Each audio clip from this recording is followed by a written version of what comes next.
當霓虹燈光淹沒城市天際，當數據洪流吞噬我哋嘅感官，一場關於真實嘅戰爭喺元宇宙嘅虛擬方圓之上展開。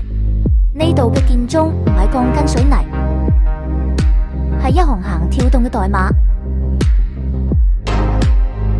企喺戰爭最前線嘅就係元宇宙內容策展人，佢哋唔止係搭建場景嘅工匠，更加係算法洪流入面守護人民溫度嘅守夜人。當資本同算法想壟斷我哋嘅視聽，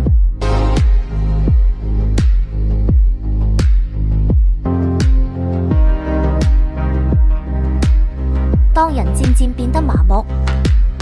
虛擬同現實開始模糊，但策展人選擇唔屈服，用自己嘅力量拆開高牆，為弱勢社群揭開一道縫隙。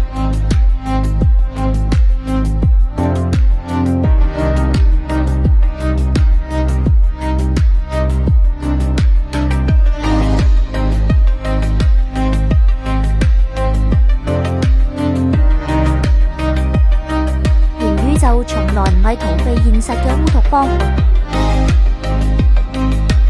係我哋要親手奪返嚟。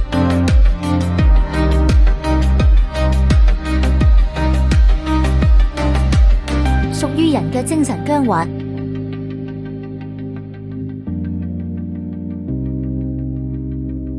元宇宙為人而存在。